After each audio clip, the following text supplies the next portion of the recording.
Adaptations मतलब sir, भाई जरूरी नहीं है कि दुनिया के हर एंजियोस्पर्म की रूट आपकी सेम तरीके का ही काम कर रही हो सकता है कुछ अपने आप को मॉडिफाई कर ले। जाइलम में भी अलग अलग टाइप के सेल होते हैं ना, जाइलम पेरेन्काइमा होता है, जाइलम फाइबर होता है, आपका ट्रैकीड होता है, आपका वेसल होता है। लेकिन लास्ट स्लाइड में मैंने आपको बताया कांटे अगर बीसी में यानी बोगनवेलिया और सिट्रस में बन रहे हैं तो वो स्टेम की मॉडिफिकेशन से बन रहे हैं, है ना। और आपका यूफोर्बिया जो है वो कुछ ऐसा दिखाई देता है ना, इस बॉटल से थोड़ा पतला लेकिन आपका सिलेंड्रिकल। So, hello everyone, कैसे हैं आप सब लोग? I hope each and every one of you is doing absolutely good. My name is Dr. Vipin Kumar Sharma और मैं आप सभी लोगों का तहे दिल से स्वागत करता हूं हमारे इस प्यारे से चैनल कंपटीशन वाला के ऊपर in the mind map series. In the last lecture we have completed the plant kingdom chapter. अब हम लोग स्ट्रक्चरल ऑर्गेनाइजेशन के अंदर घुसने वाले हैं and the very first chapter that we need to look forward is morphology of flowering plants. यानी यहां पर अब जो डिस्कशन हो रही होगी वो सिर्फ और सिर्फ फ्लावरिंग प्लांट्स की हो रही होगी, यानी एंजियोस्पर्म्स की हो रही होगी, क्योंकि फ्लावरिंग प्लांट्स की तीन खास प्रॉपर्टीज है जो सिर्फ उन्हीं में पाई जाती हैं। एंजियोस्पर्म्स जो हैं इन्हें फ्लावरिंग प्लांट इसीलिए कहा जाता है क्योंकि इनमें फ्लावर यानी फूल पाया जाता है। तो ऐसा प्लांट जिसमें आपको फूल दिख जाए वो बाय डिफॉल्ट एंजियोस्पर्म होगा। दूसरी इंपॉर्टेंट चीज, यहां पर सीड्स नेकेड नहीं होते, यानी यहां पर सीड्स के ऊपर फ्रूट भी पाया जाता है। तो जहां आपको फल दिख जाए वहां पर भी आप कंक्लूड कर सकते हैं कि एंजियोस्पर्मिक प्लांट की आप स्टडी कर रहे हैं। एंड तीसरी इंपॉर्टेंट चीज है डबल फर्टिलाइजेशन, यानी यहां पर फीमेल गैमेट के पास दो मेल गैमेट्स रिलीज किए जाते हैं। एक फ्यूज होता है आपका फीमेल गैमेट के साथ और बनाता है zygote with the help of a process called as syngamy या फर्टिलाइजेशन। और दूसरा जो आपका मेल गैमेट है ये दो पोलर न्यूक्लियस के साथ फ्यूज करता है। अब दो पोलर न्यूक्लियस हैप्लॉइड हैप्लॉइड और एक haploid male gamete, triploid endosperm यहां पर बनता है जो है खाने पीने का न्यूट्रिटिव मटेरियल। जब जाइगोट डिवाइड करेगा, एम्ब्रियो बनाएगा, उस टाइम पर ये खाने पीने का जो टिश्यू है, ये जो एंडोस्पर्म है, इसको एक प्लांट यूटिलाइज कर रहा होता है। तो ये तीन फीचर हैं आपके एंजियोस्पर्म्स के। इस चैप्टर में हम लोग मॉर्फोलॉजी के बारे में पढ़ाई करेंगे। मॉर्फोलॉजी मतलब एक्सटर्नल स्ट्रक्चर एंड अपीयरेंस, यानी एक प्लांट में आपको बाहर से जो चीजें दिखाई देती हैं दैट इज बेसिकली मॉर्फोलॉजी। आपको काटने पीटने की जरूरत नहीं पड़ रही है एक प्लांट को उसके किसी ऑर्गन को स्टडी करने के लिए। लेट्स से मेरे पास एक पौधा है, मैंने उसे उखाड़ा, मुझे क्या क्या दिख रहा होगा बाहर से? मुझे उसकी रूट दिख रही होगी क्योंकि मैंने पौधे को उखाड़ा है, तो रूट भी आप मॉर्फोलॉजी में पढ़ रहे हो, बाहर का स्ट्रक्चर। आप स्टेम देख पा रहे हो, वो भी आपका मॉर्फोलॉजी में पढ़ी जाएगी। आप लीफ देख पा रहे हो, स्टेम अगर आपकी बाहर प्रेजेंट है तो उस पर लीव्स एंड ब्रांचेस भी पाए जा रहे होंगे, तो वो भी आपका मॉर्फोलॉजिकल स्ट्रक्चर है। देन अगर एक बड़े पेड़ की आप बात करो तो वहां पे आपको फूल भी बाहर दिखता है, यानी फ्लावर जो है इसको भी आप मॉर्फोलॉजी में पढ़ते हैं। अगर कोई बड़ा पेड़ है तो उस पर फल अगर लगा हुआ है तो फल जो है और सीड्स जो है वो भी आप मॉर्फोलॉजी के अंदर पढ़ते हो। तो बहुत इंटरेस्टिंग ये चैप्टर है और इसको धीरे धीरे हम लोग जानने की कोशिश करते हैं, एक एक चीज को प्यार से समझने की कोशिश करते हैं। माइंड मैप अगर आप देखोगे, मेहनत आपको दिखाई देगी साफ साफ, साक्षात इतना बड़ा चैप्टर है, इतने छोटे से इलाके में कंसोलिडेट किया है और कोई मेजर इंफॉर्मेशन यहां पर मिसिंग नहीं है। सबसे इंपॉर्टेंट बात, आपको बहुत मजा आने वाला है इस चैप्टर को पढ़ के, तो प्लीज मेक श्योर आप एक एक चीज को बहुत ध्यान से सुने। पहले तो मैंने आपसे कहा मॉर्फोलॉजी है क्या। मॉर्फोलॉजी मतलब स्टडी ऑफ एक्सटर्नल स्ट्रक्चर, जो भी चीजें आपकी फ्लावरिंग प्लांट में प्रेजेंट हैं उनमें से जो एक्सटर्नली आपको दिखाई दे रही हैं, चाहे रूट हो, स्टेम हो, लीफ हो, फ्लावर हो, फ्रूट हो, सीड हो, ये मॉर्फोलॉजी में पढ़ी जाएंगी। प्लस इनकी अडेप्टेशंस। अडेप्टेशंस मतलब सर, भाई जरूरी नहीं है कि दुनिया के हर एंजियोस्पर्म की रूट आपकी सेम तरीके का ही काम कर रही हो सकता है कुछ अपने आप को मॉडिफाई कर ले। यानी रूट के मल्टीपल काम होते हैं। सबसे जनरल काम जो है रूट के, ये क्या है? Absorption of water and minerals, क्योंकि रूट जो है ये अंडरग्राउंड पार्ट है, ये जमीन के अंदर धंसा हुआ है, तो इसका काम क्या है? वाटर और मिनरल्स एब्जॉर्ब करके स्टेम और लीव्स तक पहुंचाना। दूसरा इसका इंपॉर्टेंट काम है एनकरेजमेंट। एनकरेजमेंट मतलब प्लांट को जमीन से जोड़ करके रखना। तीसरा इसका इंपॉर्टेंट काम है स्टोरेज। अब स्टोरेज कैसे करती है आपकी रूट? भाई लीफ ने खाना बनाया, तो अब वो खाना आपका कहां ट्रांसलोकेट होता है? आपकी स्टेम में और रूट में। तो जितना खाना स्टेम और रूट को चाहिए होता है उतना खाना ये यूज कर लेते हैं और बचा हुआ अपने पास स्टोर कर लेते हैं। तो स्टेम भी फूड स्टोर करती है, रूट भी फूड स्टोर करती है। और जब जरूरत पड़ती है पतझड़ के टाइम पे, जब पत्ते झड़ जाते हैं, तो अब आपका पत्ते तो खाना बना नहीं पा रहे, तो आपका ये जो फूड है ये stored region of stem and stored region of root से ऊपर की साइड भी जा सकता है जहां पे कभी पत्ते मौजूद थे, इसलिए फूड स्टोरेज भी ये करती है। And synthesis of plant growth regulator, यानी अगर आप ऑक्सिन की बात करें जो कि आपका सबसे मेन प्लांट ग्रोथ हार्मोन है, तो ये आपका बेसिकली रूट टिप और शूट टिप पे बनता है, तो रूट भी इसको बनाती है। साइटोकाइनिन जो है वो भी आपकी रूट जो है एक हद तक बनाती है। यानी कि आपका प्लांट ग्रोथ हार्मोन बनाना हो, आपका जमीन से जोड़ने का काम हो, एक प्लांट को वाटर मिनरल्स एब्जॉर्ब करने का काम हो, या थोड़ी बहुत स्टोरेज करने का काम हो, रूट करेगी। इसके अलावा अगर रूट कुछ काम करने लग जाए तो उसे मॉडिफाइड रूट कहा जाएगा, और वो आती है अडेप्टेशन में। भाई कोई प्लांट ऐसा है जिसमें फूड स्टोरेज की बहुत ज्यादा जरूरत है, तो रूट क्या करेगी, रूट अपने आप को मॉडिफाई करके अपना 95% फोकस स्टोरेज के ऊपर डाल देगी। अभी क्या है, मेन फोकस आपका वाटर मिनरल एब्जॉर्प्शन और एनकरेजमेंट के ऊपर है, बाद में आपका फोकस शिफ्ट होकर सिर्फ स्टोरेज पे आपका जाकर के टिक जाएगा। यानी अब रूट मेनली स्टोरेज करने लगेगी, तो उसे मॉडिफाइड रूट कहा जाएगा। तो इनके भी एग्जांपल्स हम लोग देखेंगे। तो यहां पर देखिए, रूट जो है मेरे दोस्त, बेसिकली जो हमारा फर्स्ट ऑर्गन है, ये आपकी तीन तरीके की हो सकती है। पहली है आपकी टैप रूट। टैप रूट जो है इसमें क्या है, इसमें आपकी टैप रूट में एक प्राइमरी रूट निकलती है जो अंदर की साइड घुसती है। मैंने आपको प्लांट किंगडम में बताया था, सिकोया गाइगेंटिका जैसे बड़े जिम्नोस्पर्म्स को एकदम अंदर तक मजबूती प्रदान करने के लिए, जमीन से जोड़े रखने के लिए टैप रूट पाई जाती हैं जिम्नोस्पर्म्स के अंदर। तो यहां पर आपका यूजुअली डाइकॉट्स के अंदर, जैसे कि मस्टर्ड के अंदर और भी जो बड़े बड़े डाइकॉट्स हैं, इनके अंदर टैप रूट होती है। एक प्राइमरी रूट होती है, इसे मेन रूट कहा जाता है। इससे और पतली रूट्स निकलती हैं जिनको सेकेंडरी रूट कहा जाता है, प्राइमरी के बाद सेकेंडरी, और सेकेंडरी से जो और पतली निकल रही हैं इन्हें टर्शरी रूट कहा जाता है। और ये प्राइमरी, सेकेंडरी और टर्शरी रूट मिलकर के बनाती हैं टैप रूट सिस्टम। यूजुअली ये डाइकॉट्स में पाई जाती हैं। मोनोकॉट्स के साइज जो है ये कंपैरेटिवली छोटा होता है डाइकॉट से, जैसे कि वीट है। तो इसमें क्या होता है, इसमें जो आपकी ये प्राइमरी रूट है ये शॉर्ट लिव्ड होती है, ये बहुत ज्यादा देर तक सर्वाइव नहीं करती है ना। तो ये जो बेस ऑफ स्टेम है, ये जो बेस ऑफ स्टेम है, इससे काफी सारे फाइबर्स अराइज हो जाते हैं, इसे हम कहते हैं फाइब्रस रूट।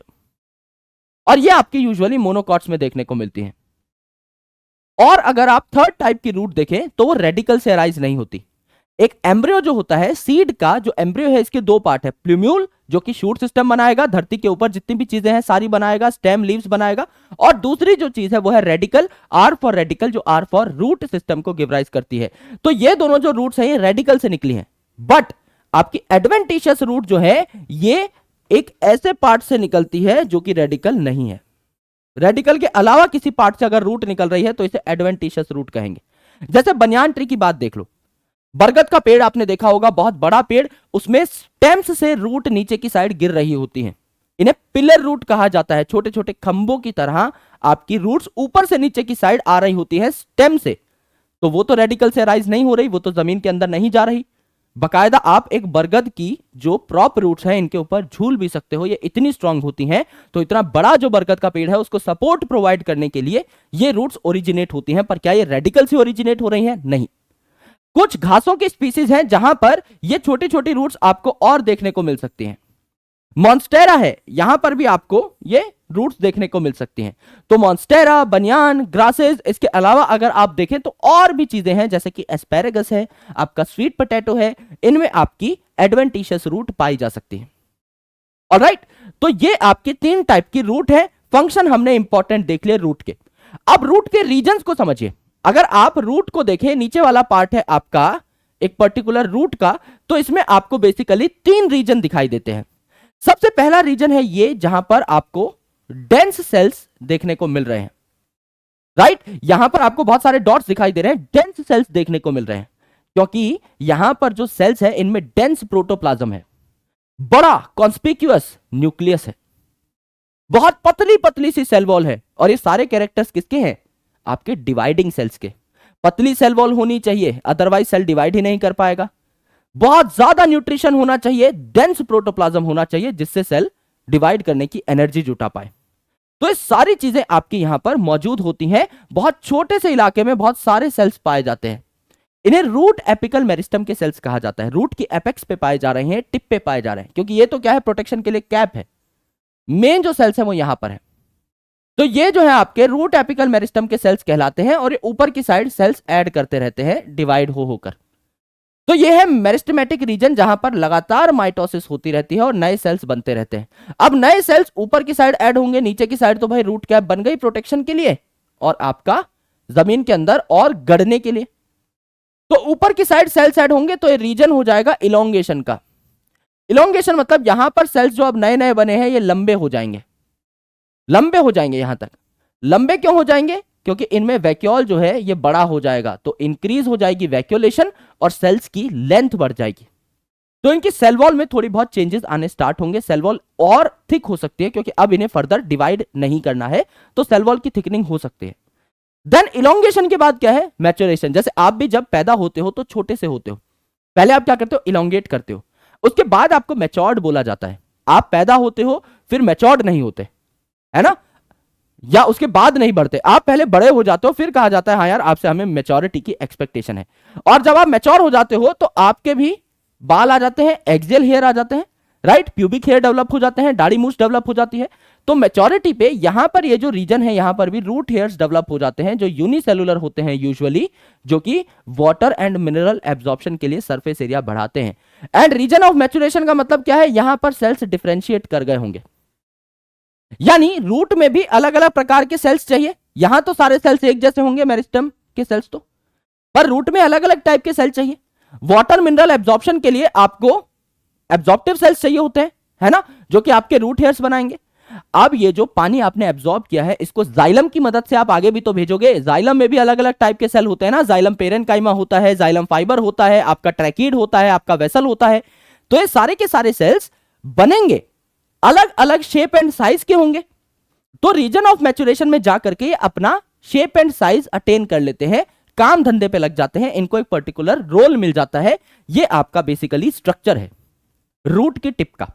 तो सबसे टिप पे कौन है? रूट कैप, जो कि रूट को अपना रास्ता बनाने में हेल्प करती है inside the soil, plus protection भी प्रोवाइड करती है मेरिस्टेमेटिक सेल्स को। पर ये मेन रीजन में काउंट नहीं होती। पहला रीजन जिसमें लिविंग सेल्स हैं बहुत बढ़िया तरीके से, वो क्या है? रीजन ऑफ मेरिस्टेमेटिक एक्टिविटी, जो डिवाइड करके नए नए सेल्स बनाएगी और ऊपर ऐड करेगी। अब ये सेल्स जो बने हैं ये ऊपर ऐड होकर क्या करेंगे? बड़े हो जाएंगे, थोड़े लंबे हो जाएंगे, that is the region of elongation. और फिर ये मैच्योर होना स्टार्ट हो जाएंगे, डिफरेंशिएट हो जाएंगे, अपना अपना काम धंधा पकड़ लेंगे और काम धंधे के हिसाब से ही अपनी शेप्स को भी मॉडिफाई कर लेंगे।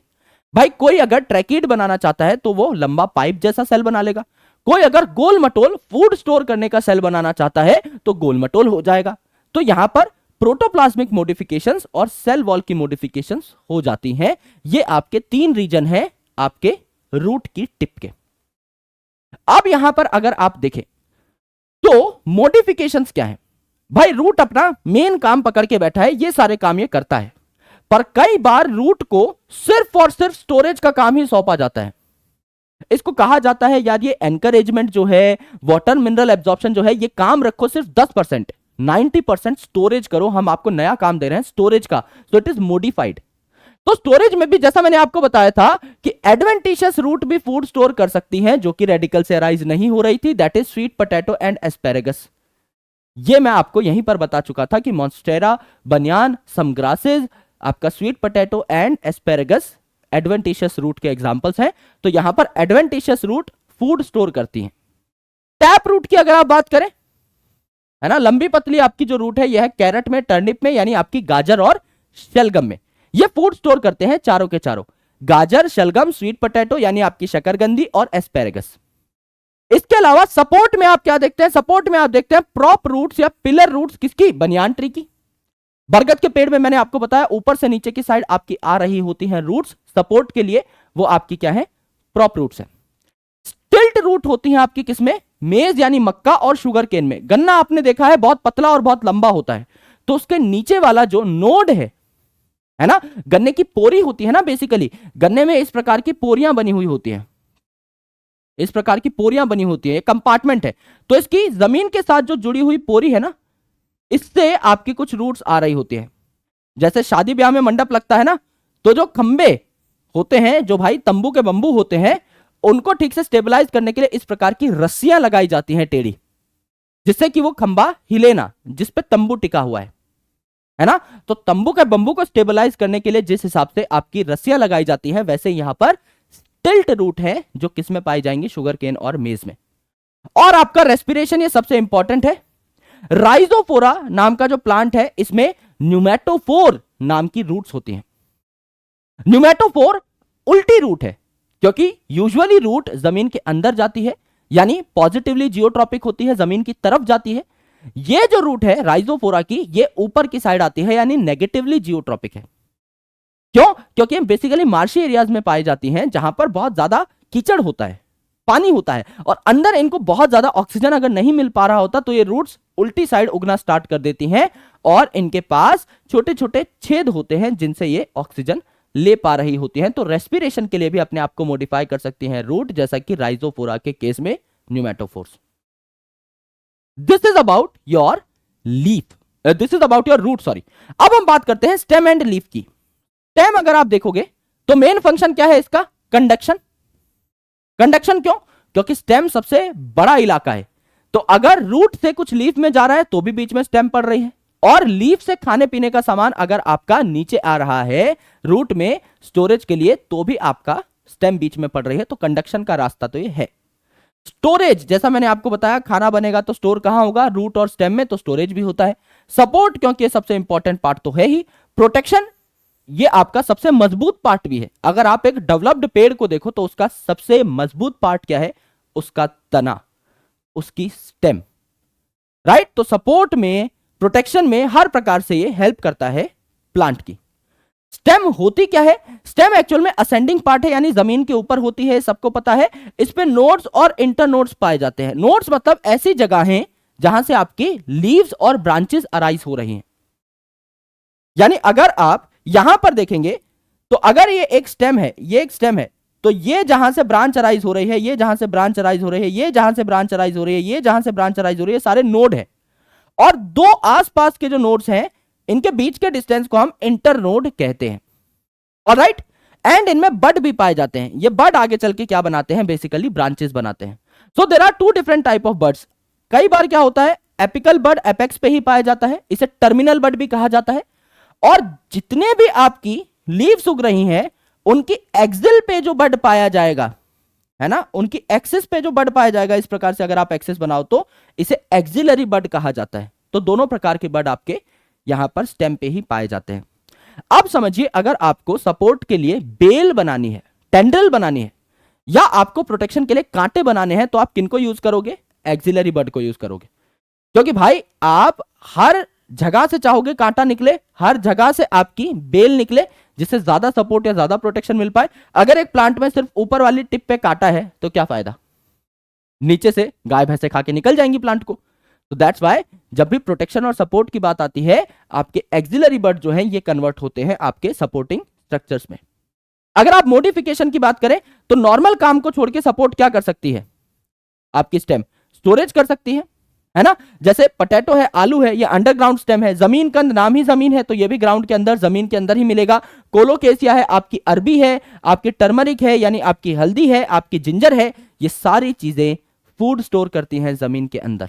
जमीन के अंदर, तो जमीन कंद से आपको याद रखना है, जमीन कंद से मिलती जुलती दिखने वाली सारी चीज ही आपकी यहां पर एग्जांपल है। आपके एनसीईआरटी में इमेज भी है, तो वहां पर आपको जमीन कंद दिखाई दे रहा है जो खुद अरबी जैसा दिखाई देता है, तो कोलोकेसिया भी इसी का एग्जांपल है।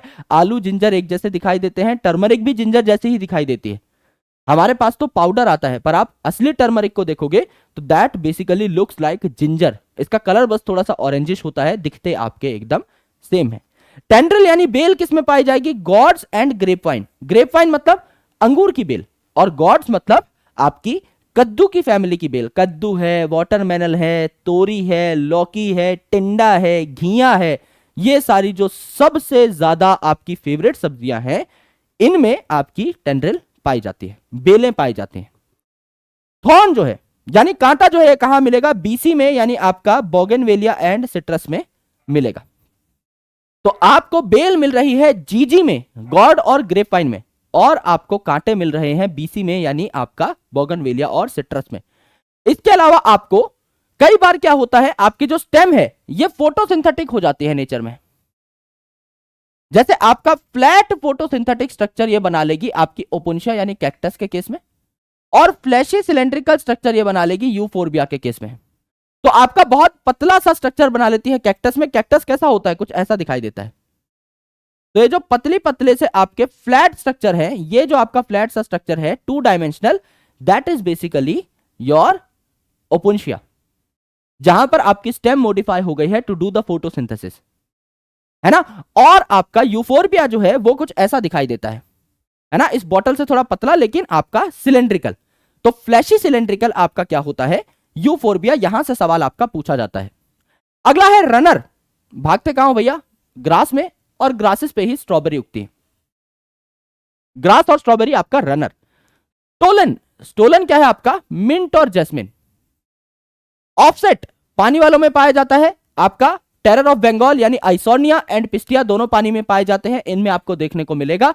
बेसिकली इनकी पत्तियां बहुत खूबसूरत होती हैं, तो ऊपर पत्तियां, नीचे रूट्स का गुच्छा, और ऐसे 2 प्लांट्स को कनेक्ट करने वाली जो कड़ी है, मेरा एक हाथ जो है एक प्लांट को रिप्रेजेंट कर रहा है, ये हाथ दूसरे प्लांट को रिप्रेजेंट कर रहा है, इन दोनों के बीच में एक ये जो कड़ी है दैट इज बेसिकली ऑफसेट। ये इनको रिप्रोड्यूस करने में भी हेल्प करती है, तो ऑर्गन ऑफ पेरिनेशन के तौर पे भी ये हेल्प करती है। सकर जो है, किसने दिमाग सक कर लिया है, आपका पीसीबी ने, physics chemistry biology, pineapple, chrysanthemum and banana ने। ये आपकी लीफ की मॉडिफिकेशंस है। तो मैं कुछ भी छोड़ नहीं रहा हूं, leaf modifications, root modification, stem modification सारी बोली गई हैं आपसे पढ़ने के लिए according to the new syllabus of NMC, तो इनको मैं छोड़ नहीं रहा हूं। अगली जो चीज है दैट इज योर लीफ। अगर आप एक पत्ते को देखेंगे तो एक पत्ते के 3 पार्ट है। यह आपकी स्टेम है जिसपे से पत्ता उग रहा है। अगर यहां पत्ता उग रहा है तो मैंने आपको बताया जिस जिस जगह से पत्ता उगेगा इसकी एक्सिल पे क्या पाई जाएगी, एक्सिलरी बड पाई जाएगी। तो एक तो एक्सिलरी बड मिलेगा। इस पत्ते के खुद के कौन कौन से पार्ट होंगे, सबसे पहले इस पत्ते को स्टेम से अटैच करने के लिए सबसे बेस वाला पार्ट एक लीफ का लीफ बेस कहलाएगा। फिर ये डंडी जो कि आपकी लीफ बेस को मेन पत्ते के हाई सरफेस एरिया वाले इलाके ब्लेड से टकरवाएगी, ये है आपकी पेटियोल। एंड ये जो आपका मेन इलाका है, ये जो आपका मेन इलाका है, this is called as leaf blade और लमाइना। लमाइना मतलब पतला पेपर जैसा स्ट्रक्चर, जिसका सरफेस एरिया ज्यादा है लेकिन मोटाई बहुत कम है। तो एक पत्ता जो है वो बहुत पतला होता है, एकदम कागज जैसा, लेकिन सरफेस एरिया बहुत ज्यादा है, that's why it is called as lamina या लीफ ब्लेड। तो इस लीफ बेस का क्या काम है, इस लीफ बेस का ये काम है कि आपका इस लीफ को अटैच करे स्टेम से, और इस पे हरे भरे छोटे पत्तों जैसे स्ट्रक्चर स्टिप्यूल्स भी पाए जा सकते हैं। कंपलसरी नहीं है, पाए जा सकते हैं। अगर स्टिप्यूल्स पाए जा रहे हैं तो इसे स्टिप्यूलेट लीफ कहा जाएगा, जो फोटोसिंथेसिस एंड प्रोटेक्शन में हेल्प करते हैं।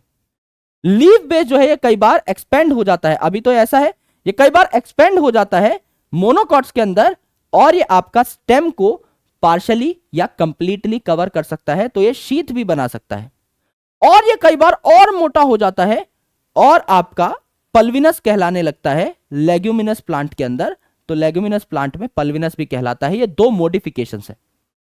पेटियोल जो है, ये जो डंडी जो है, ये बेसिकली इस लीफ को लहलहाने में हेल्प करती है। ये डंडी है लीफ बेस से, तो एक लीफ जो है स्टेम के साथ अटैच है। ये जो डंडी है ये फ्लेक्सिबल है, ये इस पत्ते को लहलहाने में हेल्प करती है, इसकी पोजीशन को एडजस्ट करती है जिससे कि ज्यादा लाइट इस पत्ती पे पड़ पाए, एंड ये आपका फ्लटर करके पॉजिटिव हवा जो है, अच्छी साफ हवा, स्वच्छ हवा जो है वो भी ले पाए, जिससे कि इसकी प्रोडक्टिविटी बढ़े। ये पत्ती जो है थोड़ी ठंडी भी महसूस करे, तो ये काम किसका है, पेटियोल का है। तो ये फ्लटर करने में यानी लहलहाने में हेल्प करती है। और ये जो लमाइना है, यहां पर आपके मेन वेन और वेनलेट्स जा रहे होते हैं। जैसे आपके घर की छत जब बनती है तो सरियों का एक नेटवर्क डलता है, ये वैसा नेटवर्क है। तो ये आपकी लीफ को स्ट्रेंथ प्रोवाइड करता है, प्लस ये जो नेटवर्क है ये आपका क्या होगा, चीजों के आदान प्रदान में तो हेल्प करेगा ही। लीफ से खाना अगर जा रहा है स्टेम की तरफ तो भी इसी नेटवर्क से जाएगा, रूट से अगर पानी आ रहा है लीफ की तरफ तो भी इसी नेटवर्क से आएगा। तो ये एक्चुअल में जो वेन्स और वेनलेट्स है ये पाइप्स का एक नेटवर्क है। तो ये आपका स्ट्रक्चर है बेसिकली एक लीफ का। अब लीफ जो है इस पे वेनेशन अलग अलग टाइप की हो सकती है। पैरेलल वेनेशन, जहां पर ये वेन्स और वेनलेट्स एक दूसरे से टकरा नहीं रही, एक ये आपकी वेन है, यहां साइड में ये वेन, ये वेन, ये वेन, ये वेन सारी एक दूसरे के पैरेलल जा रही हैं, this is called as parallel venation, जो मोनोकॉट्स में पाई जाती है। और आपका ये जो वेनेशन है, जहां पर देखिए ये वाली जो है यहां पर टकरा गई, ये वाली यहां पर टकरा गई, ये वाली यहां पर टकरा गई, ये वाली यहां पर टकरा गई, ये वाली यहां पर टकरा गई, it is basically reticulate venation, जो डाइकॉट्स में पाई जाती है। इसका मतलब ये पत्ता किसका है? डाइकॉट का है। टाइप ऑफ लीफ क्या है? एक तो सिंपल, सिंपल लीफ मतलब ये लीफ कटी फटी नहीं है, ये लीफलेट्स में कन्वर्ट नहीं हो रही है। एक आप नॉर्मल जो पत्ता देखते हो, लेट्स से आपने गवावा का पत्ता देखा, तो ये आपका क्या है? सिंपल लीफ है। अगर कोई लीफ कटी फटी भी है तो लीफ आपका कंपार्टमेंट्स में कन्वर्ट नहीं हो रही है, यहां कोई 5 कंपार्टमेंट नहीं बन गए, ये आपका मिडरिब को टच कर ही नहीं रही है इन सीजन्स, तो ये सिंपल लीफ है ना। इन पे आपका क्या पाया जाएगा? बेसिकली बड पाया जाएगा। जहां से लीफ निकल रही होंगी वहां एक्सिल पे एक्सिलरी बड पाया जाएगा, ये वाला बड पाया जाएगा। बट कंपाउंड लीफ में क्या होता है? कंपाउंड लीफ में अब लीफ जो है ये लीफलेट में कन्वर्ट हो जाती है, तो एक पिन है, एक पिन जैसी आपकी मिडरिब है, रेचिस जिसे कहा जाता है, ये अगर आपका बेसिकली लीफलेट बना रही है जैसा कि नीम के अंदर होता है, तो it is pinnately compound leaf. तो यहां पर ये वाली डंडी एज इट इज रही, मिडरिब जो थी रेचिस कहलाने लग गई, यहां पे ये एक छोटा पत्ता बन गया, आगे चल के ये एक छोटा पत्ता बन गया, आगे चल के ये एक छोटा पत्ता बन गया, आगे चल के ये एक छोटा पत्ता बन गया, आगे चल के ये एक छोटा पत्ता बन गया, एंड सो ऑन। तो 5 छोटे पत्ते बन गए। तो यहां पर ये जो है 5 छोटे पत्ते लीफलेट कहलाएंगे, लीफ नहीं कहलाएंगे, है ना। लीफ ये अकेली ही है, ये 5 लीफलेट है, तो हर लीफलेट पे बड नहीं होगा, सिर्फ मेन लीफ पे बड होगा। तो इसलिए मैंने यहां बड बनाया है, यहां यहां यहां यहां बड नहीं बनाया। पामेटली कंपाउंड लीफ मतलब पाम, जैसे आपकी हथेली होती है ना, 5 उंगलियां एक ही जगह कनेक्टेड है, ऐसे ही आपकी ये वाली कंडीशन भी होती है, एक ही जगह से आपके सारे लीफलेट अराइज होते हैं, और जहां पर ये अटैच हो रही है इस पार्ट पे सिर्फ आपका बड है, इन लीफलेट्स पे कोई बड नहीं है, ये सिल्क कॉटन के अंदर अरेंजमेंट पाई जाती है। अब आपकी पत्तियां जिस हिसाब से अरेंज होती हैं एक डाली के ऊपर, वो अरेंजमेंट भी डिफरेंट हो सकती है। जैसे ऑल्टरनेट, ऑल्टरनेट क्या है? एक पत्ती आपकी यहां से निकल रही है इस नोड से इस साइड में, तो अगले नोड से आपकी अपोजिट साइड में, है ना। एक इस साइड में तो अगली ऑल्टरनेट साइड में, है ना। इधर इधर इधर इधर ऑल्टरनेट अरेंजमेंट है, ये फिर ऑल्टरनेट, ये फिर ऑल्टरनेट। तो अगर आपका भगवान ना करे नीट में नहीं होता तो आप क्या करेंगे? समझ लीजिए कोई साइंटिस्ट बनना चाहता है तो बीएससी एमएससी पीएचडी करेगा ना, तो MSc that is mustard china rose and sunflower, MSc, ये आपका ऑल्टरनेट हो जाएगा नीट के अलावा। तो ऑल्टरनेट के एग्जांपल क्या है? एमएससी। अपोजिट, अपोजिट क्या है? यहां पर एक ही नोड से 2 पत्ते निकलेंगे, यहां एक नोड से सिर्फ एक पत्ता निकल रहा था एक साइड में, यहां एक ही नोड से 2 पत्ते निकलेंगे अपोजिट साइड में। जैसे आप जब डीएनए का स्ट्रक्चर बनाते हो तो जी और सी एक दूसरे के अपोजिट आते हैं, आपका ग्वेनिन और साइटोसिन, तो गुआवा और कैलोट्रोपिस जो है अपोजिट फाइलोटैक्सी आपको दिखाएंगे। मेन जो क्वेश्चन आता है वो आता है एल्स्टोनिया से, यहां पर एक ही नोड से मल्टीपल पत्ते निकलते हैं, है ना। 5 पत्ते आपके एक ही जगह से निकल रहे हैं, दिस इज होल्ड, मतलब more than 2 leaves arising from a node is whorled phyllotaxy, ये आपको यहां पर देखने को मिलता है। And when it comes to modifications, तो आपकी लीव्स नॉर्मल फोटोसिंथेसिस से हटके अगर कुछ काम कर रही हैं, दे विल बी मॉडिफाइड। तो अगर ये बेल बना रही हैं, तो आपका मटर के अंदर जो बेल है ये आपकी लीफ की मॉडिफिकेशन से बनी है, जबकि आपकी जीजी के अंदर यानी गॉड और ग्रेपवाइन के अंदर जो लास्ट स्लाइड में पढ़ाई थी वो क्या थी? स्टेम की मॉडिफिकेशन से बन रही थी। आपके स्पाइन यानी कांटे अगर बन रहे हैं कैक्टस में, तो ये लीफ की मॉडिफिकेशन से बन रहे हैं। लेकिन लास्ट स्लाइड में मैंने आपको बताया कांटे अगर बीसी में यानी बोगनवेलिया और सिट्रस में बन रहे हैं तो वो स्टेम की मॉडिफिकेशन से बन रहे हैं। पेटियोल जो है, ये डंडी जो है, ये आपकी बहुत चौड़ी हो सकती है, एक्सपेंडेड हो सकती है और फोटोसिंथेसिस कर सकती है ऑस्ट्रेलियन अकेशिया में। ऑस्ट्रेलियन अकेशिया में क्या होता है? इतना स्ट्रक्चर तो आपका सेम है, ये पत्ती जो है आपकी छोटी सी होती है, तो डंडी इतनी बड़ी और पत्ती छोटी सी, यहां तो बहुत बड़ी पत्ती है, ये पत्ती छोटी सी है। तो आपका ऑस्ट्रेलियन अकेशिया में पत्तियां शॉर्ट लिव्ड भी होती हैं, यानी एक तो छोटी हैं और बहुत जल्दी झड़ जाती हैं। तो आपका ये पेटियोल जो है ये आपका एक्सपेंड होकर क्या बन जाता है? खुद एक पत्ती बन जाता है, ग्रीन हो जाता है और आपका फोटोसिंथेसिस करने लग पड़ता है। तो यहां से सवाल आपका बनता है। और पिचर प्लांट का जो पिचर है है ना, थैला जिसमें वो इंसेक्ट रखता है मार मार के, और वीनस फ्लाई ट्रैप का जो ट्रैप है ना, ये जो दोनों हैं ये भी लीफ की ही मॉडिफिकेशंस हैं। करेक्ट है, ये आपकी लीफ की बात है। अब we need to discuss a very important topic called inflorescence. Inflorescence क्या होता है दोस्त? इन्फ्लोरेसेंस मतलब आपका बेसिकली जो फ्लावर्स हैं वो किस तरीके से अरेंज हैं फ्लोरल एक्सिस के ऊपर, दैट इज इन्फ्लोरेसेंस। यानी समझ लीजिए एक डाली है, इस पे फ्लावर उगे हुए हैं, ये एक डाली है, इस पे फ्लावर उगे हुए हैं। तो ये दो प्रकार की आपकी इन्फ्लोरेसेंस हो सकती है। पहले आपकी रेसिमोस। रेसिमोस मतलब सबसे ओल्डेस्ट जो फ्लावर है, सबसे पहले जो आया था, सबसे बड़ा जो है ये बेस पे है। फिर यंग जो आ रहे हैं ये आपके टिप की तरफ है। अब जैसे जैसे डाली बढ़ती जाएगी और नए नए फ्लावर्स आते जाएंगे और छोटे छोटे और छोटे छोटे। ओल्डेस्ट तो क्योंकि आपका नीचे है, यानी आपकी अनलिमिटेड लेंथ हो सकती है डाली की। इसका मतलब ये नहीं है कि प्लांट आपका आसमान तक पहुंच जाएगा, नहीं। अनलिमिटेड लेंथ मतलब आपका ग्रोथ होती रहती है फॉर इनडेफिनेट टाइम, चाहे वो फिर माइक्रोमीटर्स में ही, मिलीमीटर्स में ही क्यों ना हो। आपका एक टाइम के बाद ग्रोथ दिखना बंद हो जाती है, डाली ग्रो करना बंद कर देती है, पर इक्का दुक्का सेल ऐड होता रहता है, कहने का ये मतलब है। तो यहां पर आपके बड़े फ्लावर्स आपके टिप पे हैं, आपके नीचे हैं बेस पे, और छोटा फ्लावर टिप पे है। तो भाई अगर सबसे बड़ी चीज नीचे रखी हुई है, इसके ऊपर आप छोटी चीज रखोगे, इसके ऊपर छोटी चीज रखोगे, उसके ऊपर और छोटी रखते जाओ, कोई दिक्कत ही नहीं है।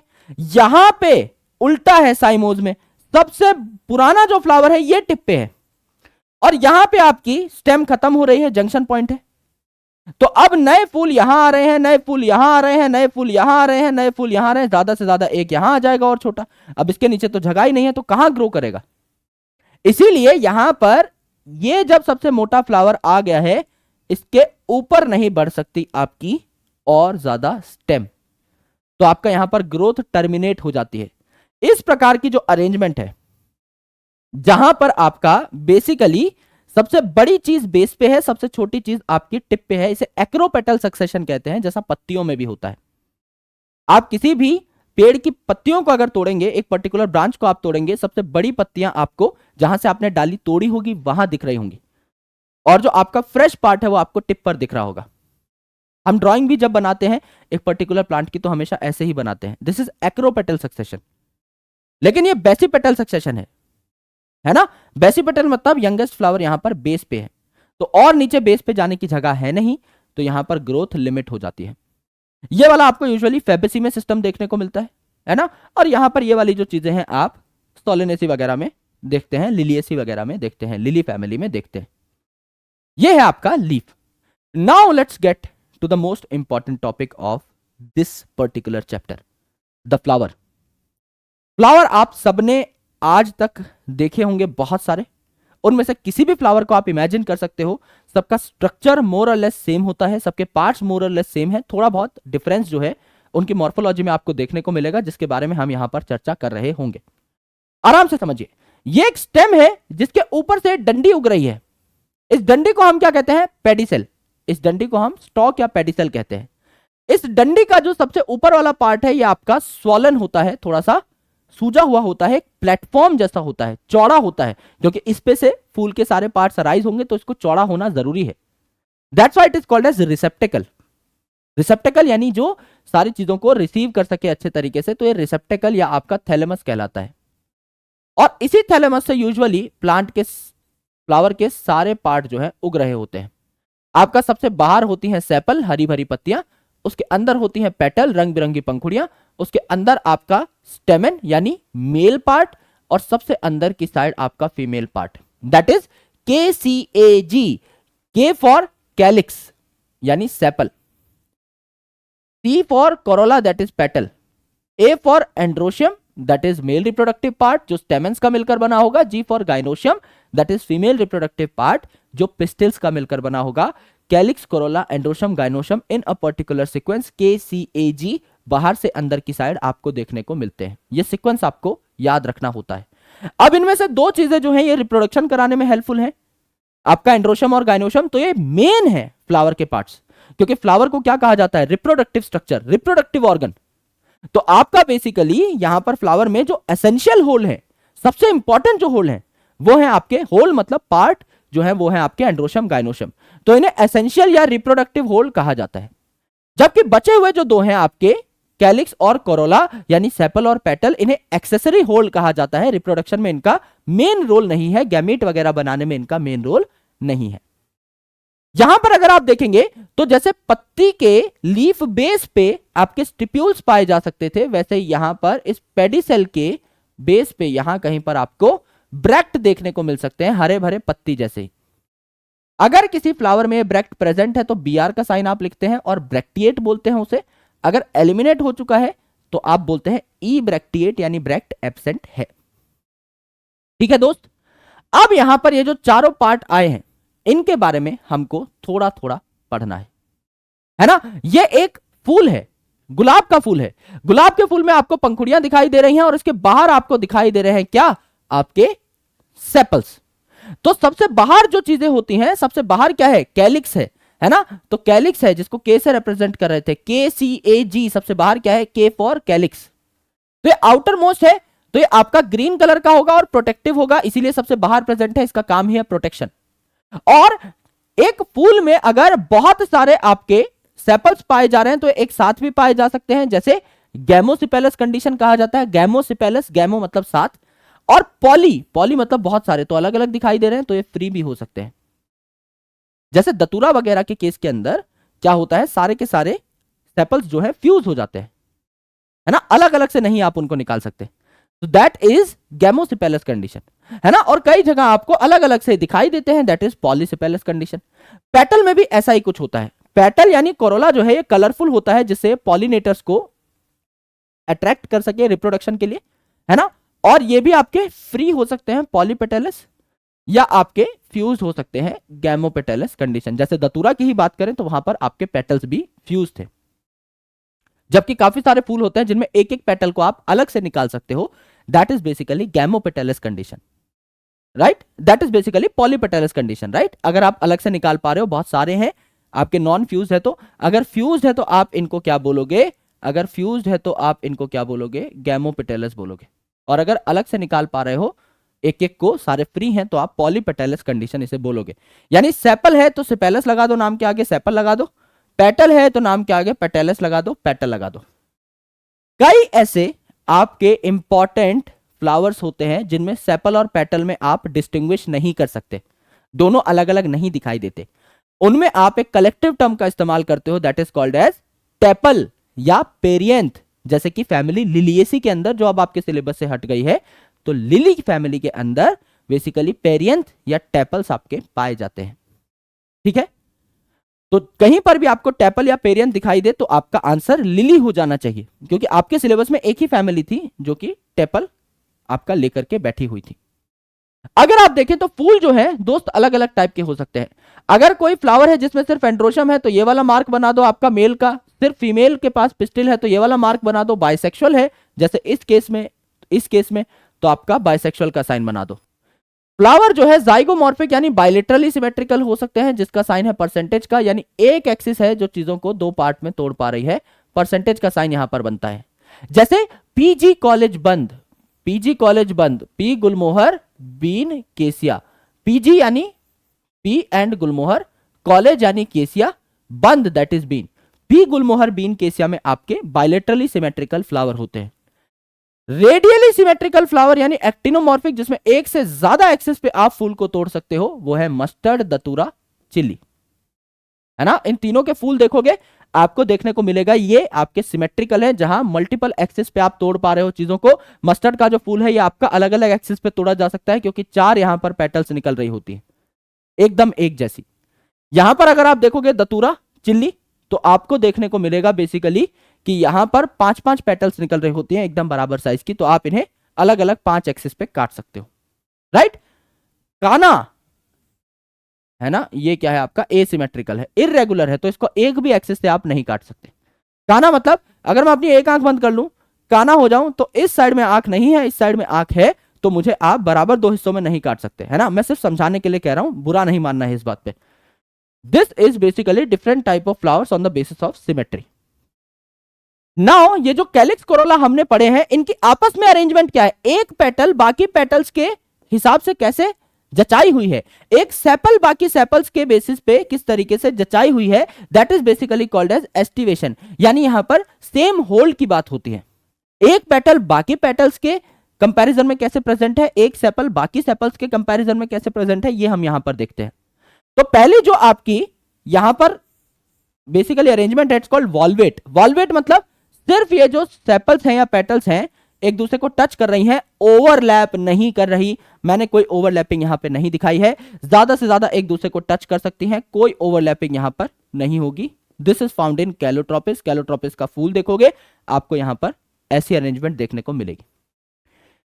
ट्विस्टेड मतलब यहां पर ट्विस्ट है और रेगुलर ट्विस्ट है। रेगुलर ट्विस्ट मतलब यहां पर एक पार्ट ऊपर एक पार्ट नीचे, एक पार्ट ऊपर एक पार्ट नीचे, एक पार्ट ऊपर एक पार्ट नीचे, एक पार्ट ऊपर एक पार्ट नीचे, एक पार्ट ऊपर एक पार्ट नीचे, एकदम रेगुलरिटी है इस स्ट्रक्चर में। सिर्फ जरा सा वॉल्वेट जो है ट्विस्ट हो गया है, सारे ऊपर नीचे हो गए हैं, तो एक रेगुलर पैटर्न फॉर्मेशन हो गई है, जो कि आपको कहां देखने को मिलती है, आपकी सीएलसी के अंदर, चाइना रोज, लेडी फिंगर और कॉटन के अंदर। अगर आप देखें इम्ब्रिकेट तो यहां पर भी गड़बड़ हुई है, लेकिन आपकी इरेगुलर फॉर्मेट में एक है जिसके दोनों पार्ट किसी के ऊपर है, एक है जिसके दोनों पार्ट किसी के नीचे है, एक है जिसका एक पार्ट किसी के ऊपर है, एक पार्ट किसी के नीचे है, एक है जिसके दोनों पार्ट किसी के ऊपर है, एक है जिसके दोनों पार्ट किसी के नीचे है। तो कोई रेगुलरिटी नहीं है, कोई पैटर्न नहीं है, इसे कहते हैं इम्ब्रिकेट। और वैक्सिलरी जो सबसे इंपॉर्टेंट है, जहां से सवाल बनता है, यह सबसे खास है। इसमें अगर 5 पेटल्स हैं, जैसे मटर का अगर आप फूल देखोगे तो इसमें जो 5 पेटल्स हैं, एक सबसे बड़ी पेटल है जिसको कहा जाता है स्टैंडर्ड या वैक्सिलम, इसलिए वैक्सिलरी यहां पर क्या है, एस्टिवेशन है। दो साइड में है लेटरल विंग्स और सबसे नीचे है एंटीरियर कील, जो दोनों फ्यूज्ड हैं आपस में।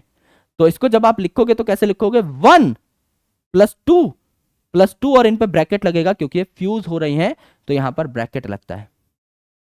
फ्यूजन को दिखाने के लिए हमेशा ब्रैकेट लगाया जाता है।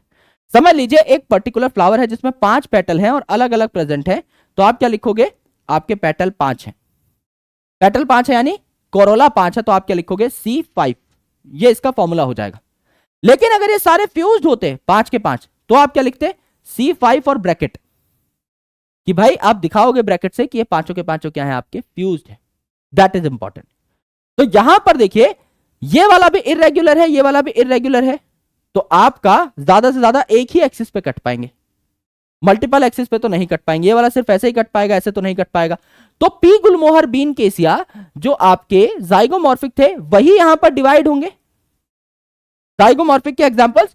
तो पी और बीन की जो फैमिली है, फैमिली फेबेसी, फैमिली आपकी यहां पर जो है फैमिली फेबेसी या फिर फैमिली लेग्यूमिनेसी जिसे कह दो, तो वो आपका वैक्सिलरी यहां पर दिखाएगी एस्टिवेशन। तो पी और बीन तो यहां पर आ गई, गुलमोहर केसिया यहां पर आ गए, तो एग्जांपल याद करने की जरूरत ही नहीं है भाई। आपके जाइगोमॉर्फिक के 4 एग्जांपल थे, पीजी कॉलेज बंद, पी गुलमोहर बीन केसिया।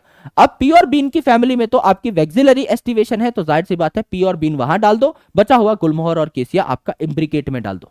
यहां पर क्या है, आपका सीएलसी है in twisted, that is college campus. CL मतलब कॉलेज, कॉलेज के अल्फाबेट से, कैंपस उसमें आप ट्विस्टेड गाने पे नाच कर रहे हो, ट्विस्ट डांस कर रहे हो फ्रेशर्स पार्टी के अंदर, और होपफुली ऐसा बहुत जल्दी होगा। वालवेट में आपका एग्जांपल हो जाता है कैलोट्रोपिस, इसका मैं आपको फूल दिखा भी दूंगा अगर आप चाहोगे तो, है ना। ये आपके इंपॉर्टेंट एस्टिवेशंस है। अब दोस्त ये जो कैलिक्स, कोरोला, एंड्रोशम है, इनका ओवरी के रिस्पेक्ट में क्या अरेंजमेंट है, इसको भी हम लोग देख लेते हैं। यहां देखिए, यहां ओवरी सबसे टॉप पे है, ये ओवरी जो है ये सबसे टॉप पे है, इसके नीचे से निकल रहे हैं आपके एंड्रोशियम, इसके नीचे से निकल रहे हैं आपके पेटल, इसके नीचे से निकल रहे हैं आपके सेपल।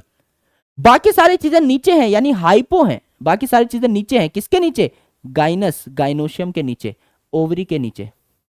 तो हाइपोगाइनस कंडीशन है ये। यहां पे आपकी जी यानी कि आपकी गाइनोशियम सुपीरियर होती है, बाकी लाइन मतलब बाकी सारे पार्ट्स ये इंफीरियर होते हैं, तो इसे सुपीरियर ओवरी कहा जाता है।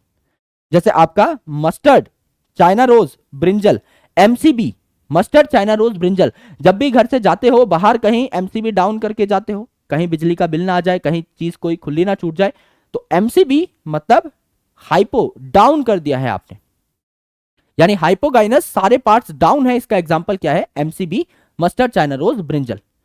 पेरिगाइनस, पेरिगाइनस है ना, पेरिगाइनस जो है इसमें क्या है, पेरिगाइनस मतलब पेरीफेरी, तो यहां पर ये आपकी ओवरी है, सेम पार्ट पे से, सेम लेवल पे से थैलेमस जो है आपका ओवरी को घेर लेता है इस प्रकार से, है ना, इसकी पेरीफेरी पे पहुंच जाता है और यहां से सारे पार्ट अराइज हो जाते हैं।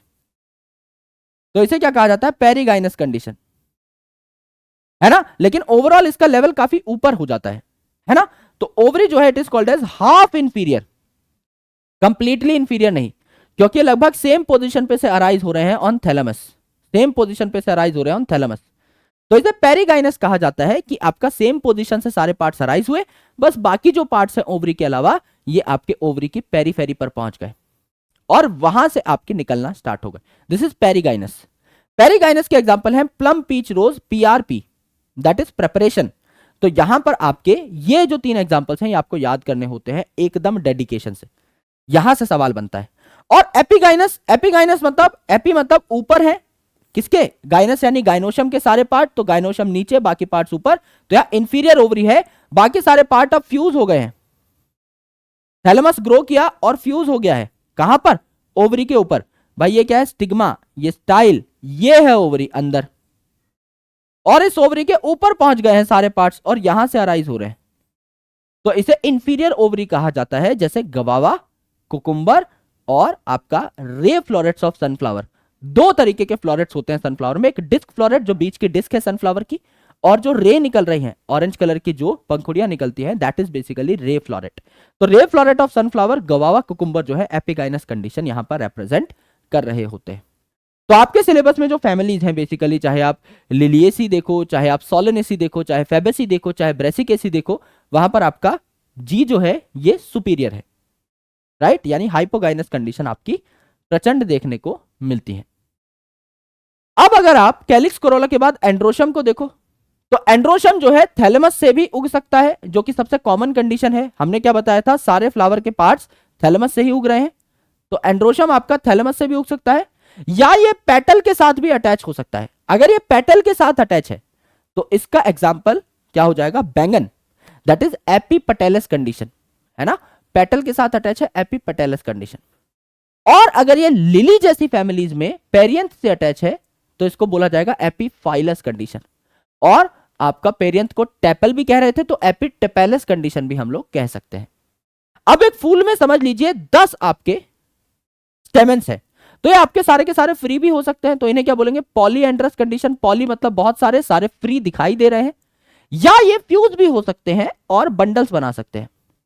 तो या तो एक ही बंडल बना लेंगे, मोनोअडल्फस कंडीशन, इसी में सारे के सारे 10 के 10 एक ही बंडल में फ्यूज हो गए, that is in case of china rose, या ये 2 बंडल बना लेंगे, that is in case of pea. तो पी में क्या होते हैं, 10 अगर आपके हैं तो ये 2 बंडल्स बना लेते हैं, एक बंडल में आपके 9 आ जाते हैं स्टेमेंस और एक में एक अकेला रहता है, और ये 9 फ्यूज्ड होते हैं, इसीलिए इसके साथ में क्या लगा दिया, ब्रैकेट लगा दिया। तो डायअडल्फस कंडीशन मटर में पाई जाती है, यानी फैमिली फेबेसी में पाई जाती है, याद रखना है। अगला पॉलीअडल्फस, 2 से भी ज्यादा बंडल्स पाए जाते हैं, जैसा सिट्रस के केस में। तो पूछा क्या जाता है यहां पे, सिट्रस और पी, ये दोनों आपके पूछे जाते हैं, डायअडल्फस एंड पॉलीअडल्फस। गाइनोशियम की अगर आप बात करेंगे तो एक किससे मिलकर के बनी होगी, आपका किससे मिलकर के बनी होगी, पिस्टिलिया कार्पल से। पिस्टिलिया कार्पल के 3 पार्ट है, आपका ऊपर वाला पार्ट स्टिग्मा, जिसके ऊपर आकर के पॉलन लैंड करता है, पॉलन ग्रेन, फिर स्टाइल जहां पर पॉलन ट्यूब ग्रो करती है, एंड ओवरी जिसके अंदर आपका ओव्यूल पाया जाता है ना। आपको पता है, आपका यहां पर मार्किंग जरा सी गलत हो गई है, इसको थोड़ा सा करेक्ट कर लेंगे हम लोग, हाँ आप करेक्ट है, डन, ये आपकी ओवरी है, ऑलराइट, ये आपकी ओवरी है दोस्त। तो यहां पर क्या हो जाएगा, यहां पर आप देखिए स्टिग्मा, स्टाइल एंड ये आपकी ओवरी है, यहां प्लेसेंटा पाया जाता है जिसके ऊपर आपका ओव्यूल रखा हुआ होता है। तो प्लेसेंटा के ऊपर बेसिकली ओव्यूल आपके पाए जा रहे होते हैं। ये ओवरी आगे चल के क्या बनाएगी आफ्टर फर्टिलाइजेशन, फ्रूट बनाएगी, और ये ओव्यूल आगे चल के क्या बनाएगा आफ्टर फर्टिलाइजेशन, सीड बनाएगा। तो अगर ये पार्ट फ्रूट बन रहा है और अंदर का पार्ट सीड बन रहा है, तो प्लेसेंटा के ऊपर ही सीड पाए जाएंगे, प्लेसेंटा के ऊपर ही सीड अरेंज होंगे, बिल्कुल होंगे, ये बात एकदम करेक्ट है। तो अगर आप देखें तो गाइनोशम जो है पिस्टिल या कार्पल की मिलकर बनी होती है। अगर एक फूल में मल्टीपल कार्पल हैं तो ये फ्री भी हो सकती हैं, जैसे लोटस वगैरह के अंदर, और फ्यूज भी हो सकते हैं, सिन का मतलब होता है फ्यूज्ड। जैसे कि आपका मस्टर्ड के अंदर, टमाटो के अंदर सारी की सारी कार्पल्स एक साथ फ्यूज भी हो सकते हैं, एक बंडल भी बना सकते हैं। अब मैंने आपको बताया अगर ये वाला पार्ट, ये ओवरी आपका फ्रूट बना रही है और ये जो ओव्यूल है ये आपका सीड बना रही है, तो सीड भी तो आपका इसी प्लेसेंटा पे पाए जाएंगे फ्रूट के अंदर। ये कि ये अरेंजमेंट आप देखो, एक फल है, ओवरी जो बड़ा पार्ट है ये एक फल है, इसके अंदर प्लेसेंटा होगा और उस प्लेसेंटा के ऊपर सीड रखे होंगे क्योंकि ओव्यूल सीड में कन्वर्ट हो रहा है, करेक्ट। अब जैसे आप मटर की बात करो तो मटर में जो लाइन है, इस लाइन के ऊपर आपके मटर के बीज अरेंज होते हैं, इस लाइन के ऊपर आपके मटर के बीज अरेंज होते हैं। तो ये लाइन क्या है एक्चुअल में, ये लाइन जो है, ये रिज जो है एक्चुअल में it is called as what, it is called as placenta. ये जो लाइन है आपकी प्लेसेंटा कहलाती है। तो ये जो वेंट्रल लाइन है, वेंट्रल सचर, जहां से आपके बीज अराइज होते हैं, आप जब मटर की फली को फाड़ेंगे तो दो लाइंस ऐसी होंगी जहां पे मटर के दाने अवेलेबल होंगे, दोनों साइड फली फटेगी, दोनों साइड आधे आधे बीज आ जाएंगे, और दो आपकी लाइंस ऐसी होंगी जहां बीज नहीं होंगे। तो जहां बीज नहीं होते उसे डॉर्सल आपकी साइड कहा जाता है, डॉर्सल सचर कहा जाता है, और जहां बीज होंगे उसे वेंट्रल सचर कहा जाता है। वेंट्रल सचर जहां बीज हैं, वो किस लिए है बीज, क्योंकि प्लेसेंटा अवेलेबल है। तो वेंट्रल सचर के ऊपर एक पतली सी लाइन होती है, that is called as placenta, जो बीज आपके रखती है, ठीक है। और यहां पर प्लेसेंटा कैसे अवेलेबल है, मार्जिन पे, एक लाइन के फॉर्मेट में प्रेजेंट है, तो इसे कहा जाता है मार्जिनल प्लेसेंटेशन। प्लेसेंटेशन क्या है, नाम में आ रहा है प्लेसेंटा, यानी अलग अलग फलों में, अलग अलग फ्रूट्स में प्लेसेंटा कैसे प्रेजेंट है जिसके ऊपर सीड पाए जाते हैं, दैट इज प्लेसेंटेशन। तो आपका अगर प्लेसेंटा ही इस मार्जिन के फॉर्मेट में प्रेजेंट है तो सीड कैसे होगा, इस मार्जिन से ही तो अराइज होंगे, सीड हो गए मार्जिनल, जैसे मटर के अंदर। टमाटर और नींबू को काटकर देखो मेरे भाई, यहां पर ऐसे कंपार्टमेंट देखने को मिलेंगे। आपका जो फल है ओवरी से जो बना है, वो ओवरी जो है आपकी मल्टी कंपार्टमेंट दिखाई देगी, जैसे यहां पर 3 कंपार्टमेंट दिखाई दे रहे हैं, और इन एक्सिस से, ये जो तीनों एक्सिस है, यहां से आपके सीड्स अराइज हो रहे होंगे। तो एक्सिस से सीड अराइज हो रहे हैं, इसे एक्साइल प्लेसेंटेशन कहा जाता है, एक्साइल प्लेसेंटेशन। यहां पर आप देखेंगे पेराइटल, नाम क्या है पेराइटल, पेराई से ही क्या याद आ रहा है, पेरीफेरी, तो यहां पे सीड जो है आपके पेरीफेरी पे पाए जाएंगे। तो प्लेसेंटा कहां है, यहां है, प्लेसेंटा कहां है, यहां है, जहां से सीड पाए जा रहे हैं, ठीक है। यहां प्लेसेंटा कहां थी, यहां थी, एक्सिस पे यहां थी, राइट। यहां पर फ्री सेंट्रल, यानी फ्रीली सेंटर पे पाए जा रहे हैं सारे के सारे सीड, तो प्लेसेंटा कहां है, यहां सेंटर पे है, जो मैंने मेन डॉट बनाया है ये वाली, ये आपका प्लेसेंटा है। बेसल का मतलब क्या है आपका, ये अगर एक बेसिकली फ्रूट है तो इसके बेस पे आपका क्या पाया जाएगा, प्लेसेंटा पाया जाएगा, उसके ऊपर ये एक सीड रखा हुआ है, यानी ओव्यूल डेवलप होके आपका बेस पे जो प्लेसेंटा था, नाम क्या है बेसल, तो आपका बेस पे प्लेसेंटा है। यानी मार्जिनल यानी मार्जिन पे प्लेसेंटा, एक्साइल यानी एक्सिस पे प्लेसेंटा, बेसल यानी बेस पे प्लेसेंटा, पेराइटल यानी पेरीफेरी पे प्लेसेंटा, और फ्री सेंट्रल मतलब सेंटर पे प्लेसेंटा। ये आपकी अलग अलग अरेंजमेंट है जहां से सीड्स निकल रहे होंगे। अब मार्जिनल का तो एग्जांपल है पी। एक्साइल में आप क्या करो, टमाटर लेमन काट के देखो, घर पे मिल जाएगा आराम से। चाइना रोज जो है नहीं मिलेगा, तो टीएलसी जो है आपका टमाटर लेमन चाइना रोज, ये आपका एक्साइल दिखाता है। आपका पेराइटल से क्या शब्द दिमाग में आता है, पेरेंटल। मेन पेरेंट कौन है हमारा, फर्स्ट पेरेंट, जिनके गर्भ में हम रहे हैं, मां, मस्टर्ड और आर्जिमोन आपका पेराइटल है। फ्री सेंट्रल, अगर कोई स्कूल है तो उसमें फ्रीली कौन घूमता है, जिसका काम ही है, जिसको पैसे ही मिल रहे हैं कि हाँ भाई आप स्कूल की देखरेख करो, मस्त एकदम फ्री घूमो, कोई बच्चा बाहर ना दिख जाए, डीपी यानी आपके PTI sir, DP dianthus primrose. और सबसे खूबसूरत जो अरेंजमेंट है बेसल, ये किसमें होगी, ऑर्नामेंटल फ्लावर्स में होगी, आपका सनफ्लावर और मैरीगोल्ड के अंदर। ये है आपका बेसिकली प्लेसेंटेशन जो आपको यहां पर देखने को मिलता है। नाउ फ्रूट किससे बनेगा, मैंने आपको बताया ओवरी जो है ये आगे चल के फ्रूट बनाएगी। तो फ्रूट के दो पार्ट हैं, फ्रूट के अंदर तो सीड होगा, तो सीड और उसके ऊपर का पार्ट जिसे हम क्या कहते हैं, पेरिकार्प। फ्रूट में दो ही चीजें हैं, आपका सीड अंदर और उसके ऊपर जो भी है दैट्स पेरिकार्प। अब ये पेरिकार्प आपका एक जैसा भी हो सकता है, जैसे आप ग्राउंडनट को तोड़िए, मूंगफली को तोड़िए, अंदर सीड मिलेगा, और जो आपने तोड़ा है दैट इज बेसिकली पेरिकार्प। तो वो डिफरेंशिएटेड नहीं है, सारा का सारा छिलका एक जैसा ही है, सारा जो आपने फली तोड़ी है वो एक जैसी है।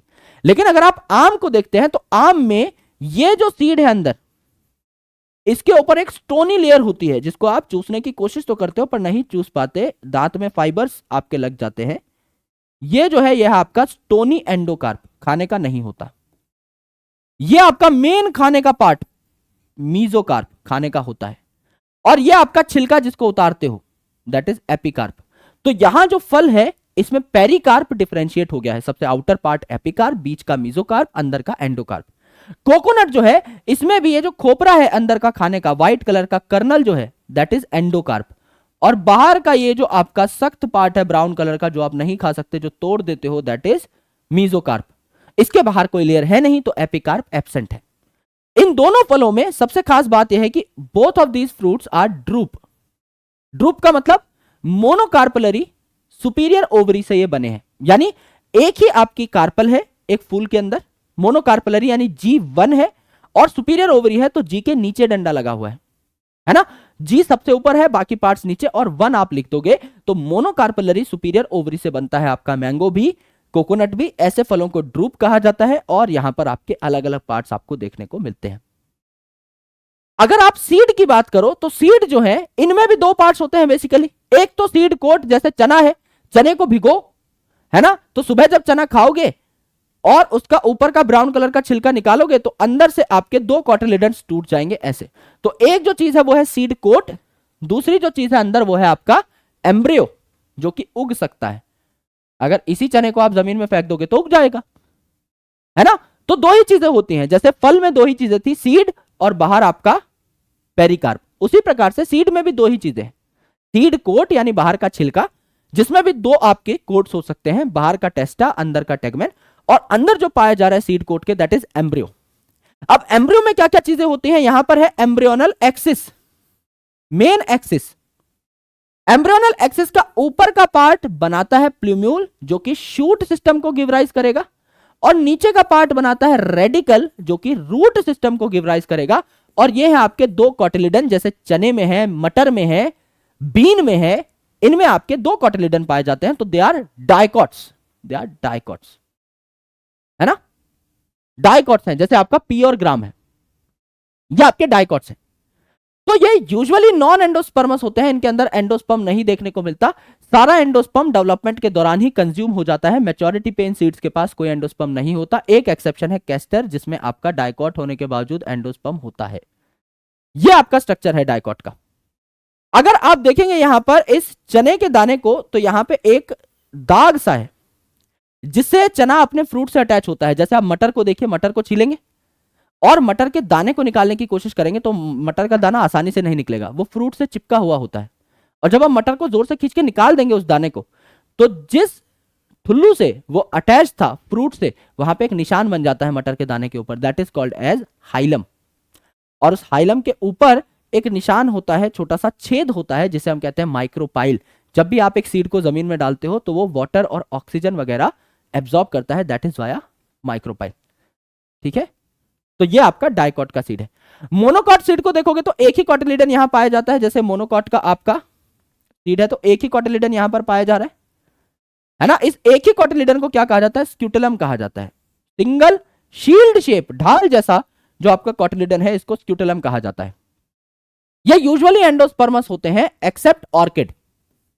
ऑर्किड जो है ये नॉन एंडोस्पर्मस है मोनोकॉट्स में, बाकी लगभग सारे आपके क्या होते हैं, एंडोस्पर्मस होते हैं। इतने एंडोस्पर्मस होते हैं कि ये जो मैं मोनोकॉट का सीड बना रहा हूं, इसमें ज्यादातर पार्ट तो मैंने रिजर्व कर दिया है एंडोस्पर्म के लिए। ये पूरा पार्ट एंडोस्पर्म है, और ये जो लेयर है जो इस एंडोस्पर्म को कवर कर रही है, कोट कर रही है, ये जो लेयर है ये क्या है मेरे दोस्त, ये जो लेयर है यह है एल्यूरॉन लेयर, यानी प्रोटीन की एक कवरिंग है जो एंडोस्पर्म को कोट करती है। एल्यूरॉन, एल्यूरो का मतलब ही क्या है, आपका प्रोटीन। जब हम सेल पढ़ रहे थे तो हमने एल्यूरोप्लास्ट, इलायोप्लास्ट, अमाइलोप्लास्ट पढ़े थे, डिफरेंट टाइप ऑफ प्लास्टिड्स। तो वहां पे एल्यूरोप्लास्ट भी क्या स्टोर कर रहा था, प्रोटीन। तो एल्यूरो का मतलब ही प्रोटीन होता है, तो this particular layer is called as aleurone layer, यानी एक प्रोटीन रिच लेयर है जो एंडोस्पर्म के चारों ओर प्रेजेंट है। और ये बचा आपका कॉटिलिडन, सिंगल कॉटिलिडन, जिसको स्क्यूटेलम बोला। तो इसमें भी एम्ब्रियो में एम्ब्रियोनल एक्सिस होगी, बिल्कुल। ऊपर वाला part plumule, P for plumule, इसको कवर कौन कर रहा है, एक शीथ है जिसका नाम है कोलियोप्टाइल, जिसमें पी आ रहा है। नीचे वाला पार्ट रेडिकल जो रूट सिस्टम बनाएगा, इसको कवर कौन करेगा, कोलियोराइजा, जिसमें आर आ रहा है। तो ये आपका क्या हो जाएगा, मोनोकॉट का बेसिकली सीड हो जाएगा। अगर आप चाहो तो यहां पर मार्किंग कर सकते हो जिससे कोई कंफ्यूजन ना हो। ये वाला जो है ये आपका डाइकॉट का है, और ये वाला जो है ये आपका मोनोकॉट का है ना, क्योंकि हम लोगों ने अलग से बाइफरकेट किया है, बट डायग्राम हम लोग ने थोड़े से अलग जगह पर लगा दिया है। अब बात करते हैं प्लांट फैमिलीज की। अब आपकी लिलिएसी तो हट चुकी है, ना नीट के सिलेबस में है ना कहीं और, बट मैं आपको थोड़ा बहुत लिलिएसी के बारे में भी बता दूंगा। देखिए दोस्तों क्या होता है, ब्रेसिकेसी से शुरुआत करते हैं। ब्रेसिकेसी में क्या होता है, आपके सबसे पहले क्या पाए जाते हैं बाहर के साइड, KCAG, सबसे पहले बाहर क्या पाया जाएगा, सेपल। अगर बाहर सेपल पाया जा रहा है तो यहां पे आप देखिए दो सेपल आपके बड़े हैं जिनके दोनों साइड डोमिनेंट है, ओवरलैपिंग है, और दो आपके सेपल्स छोटे हैं जिनके दोनों साइड अंदर की साइड मौजूद है। तो क्या ये चारों सेम है, नहीं। तो यहां पर आप 4 ना लिख करके डायरेक्टली क्या लिखते हैं, 2+2, क्योंकि दोनों डिफरेंट टाइप के हैं। ये दोनों जो है ये अलग है, ये दोनों आपके अलग है, तो 2+2 आप लिखते हो। कोई फ्यूजन नहीं हो रही है तो ब्रैकेट नहीं लगाते आप, तो हमने ब्रैकेट नहीं लगाया है। ठीक है, अरेंजमेंट कैसी है, इम्ब्रिकेट अरेंजमेंट है, बिल्कुल है भाई। आपके ट्विस्टेड होती तो ऊपर नीचे ऊपर नीचे ऊपर नीचे ऊपर नीचे एक रेगुलर अरेंजमेंट देखने को मिलता है, यहां पे रेगुलरिटी नहीं है, दो आपके ऊपर ऊपर दो आपके नीचे नीचे, कोई रेगुलरिटी नहीं है, तो इम्ब्रिकेट अरेंजमेंट है। अंदर देखिए आपके पेटल्स, 4 ही आपके पेटल्स हैं और ये चारों एकदम बराबर है, एक दूसरे के साथ फ्यूज नहीं हो रहे, तो 4 लिख दो और आपका कोई यहां पर ब्रैकेट नहीं लगेगा, कोई फ्यूजन नहीं हो रही। वाल्वेट एस्टिवेशन है, एक दूसरे के पास जस्ट आ रहे हैं, कोई ओवरलैपिंग नहीं है। एंड्रोशियम यानी आपके स्टेमेंस जो है वो 6 हैं, 2 तो है आपके थोड़े बाहर दूर की साइड और 4 है आपके बराबर डिस्टेंस पे। तो पहले किसको लिखोगे, बाहर से अंदर की साइड आ रहे हैं, पहले इन दोनों को लिखोगे जो ज्यादा दूर है, तो एंड्रोशियम लिखोगे 2+4, 4 आपके बराबर है अंदर की साइड, किसी से फ्यूज नहीं हो रहे, कोई ब्रैकेट नहीं लगा। गाइनोशियम जो है ये बायलॉक्यूलर है, ये आपकी 2 पार्ट्स में डिवाइड हो रही है, तो जी हम लिखेंगे 2 और एक ही कंपार्टमेंट में है तो आपका ब्रैकेट लग जाएगा, फ्यूजन हो जाएगी। यानी यहां पर अगर आप फ्लोरल फॉर्मूला लिखना चाहो तो क्या हो जाएगा, कैलिक्स यानी के क्या हो जाएगा, 2+2, दो अलग अलग टाइप के आपके कैलिक्स हैं, दो आपके डोमिनेटिंग दो आपके रिसेसिव। कोरोला यानी सी क्या हो जाएगा आपका 4, चारों एक जैसे हैं। एंड्रोशियम क्या हो जाएगा आपका 2+4, दो जो बाहर वाले हैं वो दूर हैं और आपके अंदर की साइड 4 हैं, 2+4। और गाइनोशियम सुपीरियर ओवरी होगी हर जगह पे जितनी फैमिलीज हम पढ़ेंगे, और यहां पर आप ब्रैकेट करके लगा देंगे 2। ये हो जाएगा आपका ब्रेसिकेसी का फ्लोरल फॉर्मूला। मेन एग्जांपल क्या है इसका, ब्रासिका यानी मस्टर्ड, और आपकी टेट्रामेरस फैमिली है, 4 के मल्टीपल में सारी चीजें आपकी आ रही हैं। देखो 2+2 ये भी 4 है, इसमें 4 आ रहा है, ये भी 4 आ रहा है, यहां पर भी एंड्रोशियम में 4 आ रहा है, तो सारे पार्ट्स 4 होने की जरूरत नहीं है। अगर 2 से ज्यादा पार्ट्स या 2 पार्ट्स भी 50% पार्ट्स भी अगर एक ही चीज के मल्टीपल में आ रहे हैं तो भी करेक्ट है। तो 4 के मल्टीपल में यहां कैलिक्स और कोरोला ही आ गए थे, तो आपका टेट्रामेरस फैमिली है। अगर आप बात करते हो यहां पर अगली फैमिली की, दैट इज फेबेसी, तो फेबेसी में क्या है, जैसे मटर की अगर आप बात करें तो सेपल्स 5 है यहां पर और सारी एक दूसरे को सिर्फ टच कर रही हैं, तो आपकी कैलिक्स जो है, सेपल्स जो है 5 है और सिर्फ एक दूसरे को टच कर रही हैं, तो वाल्वेट एस्टिवेशन है, ओवरलैप नहीं कर रही और टच कर रही हैं तो ब्रैकेट लग जाएगा।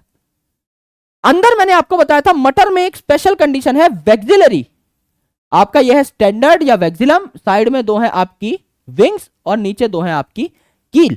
तो अरेंजमेंट कैसी हो जाएगी, 1 किसी से फ्यूज नहीं कर रहा, ये 2 किसी से फ्यूज नहीं कर रहे, ये 2 फ्यूज कर रहे हैं, तो 1+2+2 एंड वाले 2 पे ब्रैकेट, 1+2+2 एंड वाले 2 पे ब्रैकेट। यह है आपका कोरोला पेप्लियोनेशियस अरेंजमेंट यहां है, या वेक्सिलरी अरेंजमेंट यहां पर है।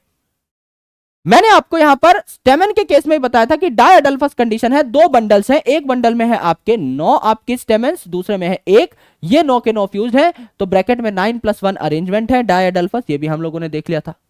और गाइनोशियम यहां पर 1 है, यूनिलॉक्यूलर है, तो G1 है, सुपीरियर हमेशा होगी, सारी फैमिलीज जो एनसीईआरटी में गिवन है, तो आपका ये फॉर्मूला करेक्ट है। फॉर्मूला क्या बना, कैलिक्स आपकी कैसी है, 5 फ्यूज है, तो आपका K लिखा आपने और 5 लिख के ब्रैकेट लगा दिया।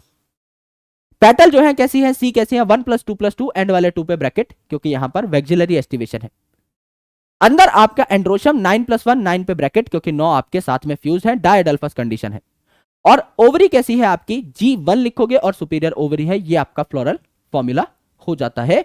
मेन जो एग्जांपल्स हैं फेबेसी के वो आप एनसीईआरटी से देख लीजिएगा, क्या क्या है आपका, सनहेम्प है, सेस्बेनिया है, ट्राइफोलियम है ना, और भी काफी सारी चीजें हैं, ल्यूपिन है, right, there are different kind of things. Sweet pea है, क्योंकि मेन तो फैमिली जो फेबेसी है वो पी की ही है, तो पी और बीन की फैमिली है, सारी दालें हैं, चने की दाल है, अरहर की दाल है ना, ये सारी दालें भी आपकी अवेलेबल है। So you need to mark all these things. यहां पर आपकी कुछ स्पेशल चीजें भी है, है ना। जैसे आपकी पल्सेस तो है ही, यहां पर आपके ऑयल देने वाली चीजें भी हैं, जैसे ग्राउंड नट और सोयाबीन। यहां पर डाई भी है, एक स्पेसिफिकली ब्लू कलर की डाई है, इंडिगो फेरा। तो ये सारी चीजें आपको एक बार नोट कर लेनी है, राइट। सारे एग्जांपल्स मैं आपको बता चुका हूं, एक आधा भी मिस नहीं हुआ होगा, आप एक बार देख लीजिएगा। This is Solanaceae. सोलेनेसी सबसे इजी है भाई, 555 लिखना है यहां पे, मुगली गुट्टी 555। अगर आप सेपल्स को देखोगे तो 1 2 3 4 5 एक दूसरे को जस्ट टच कर रही हैं, तो 5 और ब्रैकेट। पेटल्स अगर आप देखोगे 1 2 3 4 5 जस्ट एक दूसरे को टच कर रही हैं, 5 और ब्रैकेट। एंड्रोशम अगर देखोगे तो स्टेमन जो है एक दूसरे से तो फ्यूज नहीं हो रही, लेकिन पेटल से फ्यूज हो रही है, यानी एपीपेटलस कंडीशन किसमें थी, ब्रिंजल में। ब्रिंजल क्या है, सोलेनेसी फैमिली का ही तो मेंबर है। तो आपका यहां पर क्या आ जाएगा, आपका ये जो एंड्रोशम है ये आपका कोरोला के साथ फ्यूज हो जाएगा, एपीपेटलस कंडीशन। और यहां पर सेंटर पे है गाइनोशियम, जिसमें ऑब्लिक प्लेसेंटा है, यानी टेढ़ी एक लाइन है, ऑब्लिक यानी टेढ़ी, ऐसा प्लेसेंटा है, और इस पे क्या लगे हुए हैं, बहुत सारे सीड्स लगे हुए हैं। तो इस प्लेसेंटा की वजह से आपके 2 चैम्बर बन जाते हैं यहां पर, तो बायलॉक्यूलर हो जाती है ओवरी, और नंबर भी इनका 2 होता है गाइनोशियम का, सुपीरियर ओवरी होगी ही। तो फ्लोरल फॉर्मूला क्या है, कैलिक्स 5, वाल्वेट एस्टिवेशन, फ्यूज्ड है तो ब्रैकेट लग जाएगा। कोरोला 5 आपकी वाल्वेट एस्टिवेशन है, 5 फ्यूज्ड है तो ब्रैकेट लग जाएगा। उसके अंदर अगर आप देखोगे एंड्रोशम यानी स्टेमन, तो वो भी 5 है, आपस में फ्यूज नहीं है लेकिन कोरोला से फ्यूज है, तो एपीपेटलस कंडीशन, ऊपर ब्रिज लगा दोगे। एंड देन गाइनोशियम जो कि 2 है, और आपका ब्रैकेट लग जाएगा यहां पर, क्योंकि एक ही चैम्बर में प्रेजेंट है, प्लस आपका यहां पर सुपीरियर ओवरी तो होगी ही सारी फैमिलीज में, ये हम लोगों ने यहां पर देखा। एग्जाम्पल क्या हो जाएंगे यहां पर सोलेनेसी के, बेलाडोना हो जाएगा, अश्वगंधा हो जाएगा, पेटूनिया हो जाएगा, आपका टोबैको हो जाएगा जो फ्यूमिगेटरी है, आपकी चिल्ली हो जाएगी जो कि स्पाइस है, आपका बैंगन हो गया, टमाटर हो गया, आलू हो गया, ये सारे आपके एग्जाम्पल हो जाएंगे। बेसिकली पोटैटो फैमिली जो है वेजिटेबल फैमिली है, यहां पर खाने की चीजें ज्यादा मिलती हैं, बैगन है, टमाटर है, चिल्ली है ना, आपका खुद पोटैटो है, ये सारी चीजें। So this was about your morphology of flowering plants in detail, है ना। अब देखिए इतनी कम स्लाइड्स में हम लोगों ने बहुत बढ़िया तरीके से इस चैप्टर को पढ़ा है। एक एक स्लाइड जो है अपने आप में बहुत सारी बातें आपसे कहने की कोशिश कर रही है, तो इन स्लाइड्स को रिवीजन पर्सपेक्टिव से आप लोग बहुत अच्छे तरीके से यूज कर सकते हैं। बहुत ही ज्यादा रिफाइंड और प्यारी स्लाइड्स हैं जो आपके लिए तैयार करी गई। मेहनत आप लोगों को दिख रही होगी, तो एक बार वीपू sir OP in the comment section please. और अगले चैप्टर में हम लोग डिस्कशन कर रहे होंगे एनाटॉमी ऑफ फ्लावरिंग प्लांट्स की, यानी एंजियोस्पर्म के अब हम लोग अंदर घुस जाएंगे और समझने की कोशिश करेंगे वहां पर चीजों का अरेंजमेंट किस टाइप का होता है। बहुत इंटरेस्टिंग होने वाला है chapter, so stay tuned and best of luck. Thank you so much for watching this session up. मिलता हूं आपसे अगले सेशन में, तब तक के लिए अपना ख्याल रखिए और पढ़ाई करते रहिए। Thank you.